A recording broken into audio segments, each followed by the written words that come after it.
Hamlet, Act 3, Scene 1. To be or not to be? To be or not to be, that is the question. Whether it is nobler in the mind to suffer the slings and arrows of outrageous fortune, or to take arms against a sea of troubles, and by opposing end them, to die, to sleep no more, and by a sleep to say we end the heartache and the thousand natural shocks.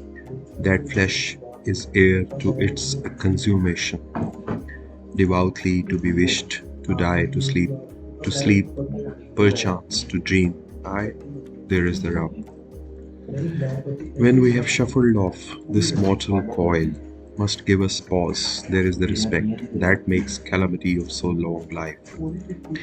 For who would bear the whips and scorns of time, the oppressor's wrong, the proud man's contumely, the pangs of despised love, the law's delay, the insolence of office, and the spurns that patient merit of the unworthy takes, when he himself might his quietest makes. With a bare bodkin who would fardels bear, to grunt and sweat under a weary life, to grunt and sweat under a weary life.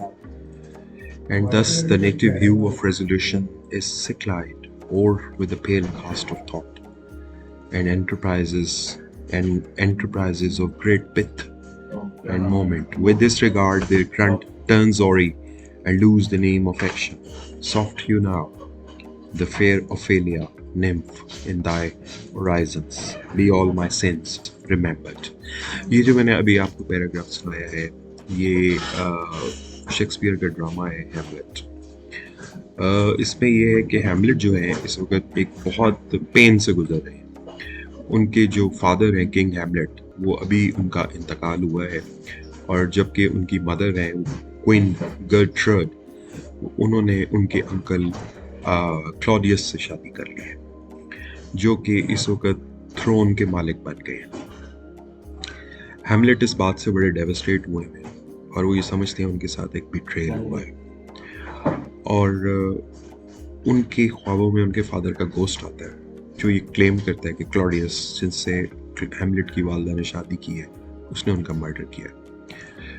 अब Hamlet जो है ही अपने father के events revenge लेने के लिए और जो मॉरल हेजिटेशन है उसके बीच में गिरफ्तार है, और हैमलेट जो है एक्सपीरियंस कर रहे हैं प्रोफाउंड एग्जिस्टेंशियल डाउट को। तो ये जो सेल लिखो है जो अभी मैंने आपको पढ़ के सुनाया है, ये हैमलेट की सिचुएशन को रिफ्लेक्ट करता है, और मीनिंग ऑफ लाइफ और अपील ऑफ डेथ के बारे में बात करता है, क्योंकि हैमलेट जो है उस पेन और सफरिंग से बाहर निकलना चाहता है। जो फिलोसॉफिकल एग्जिस्टेंस है उसकी बात हो रही है। इसके बाद जिस तरह वो कहते हैं, the slings and arrows of outrageous fortune और to take arms against a sea of troubles. Hamlet जो है यहाँ पे ह्यूमन लाइफ की सफरिंग की बात कर रहे हैं, शेक्सपियर कर रहे हैं हैमलेट के ज़रिए। एक तरफ आपके सामने ज़िंदगी की हार्डशिप्स हैं, दूसरी तरफ आप उनसे एस्केप भी करना चाहते हैं। ये लाइन उस चीज़ को डिपिक्ट करती है। उसके बाद वो कहते हैं, the undiscovered country from whose bourn no traveller returns.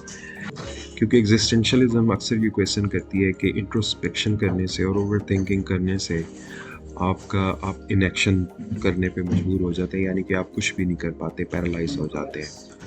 एक तरफ हैमलेट जो है ट्रबल्स के शिकार हैं, पेन में है, दूसरी तरफ वो ये कहते हैं कि मैं इस पेन से छुटकारा पा लूँ। ये क्लासिकल एग्जाम्पल है एग्जिस्टेंशलिज्म की, जहाँ पे आप ज़िंदा भी हैं और आपको पेन भी सफ़र करनी है, बर्दाश्त करनी है। तो शेक्सपियर की ये जो पोइम थी ये इसी बारे में थी, टू बी और not to be. Thank you.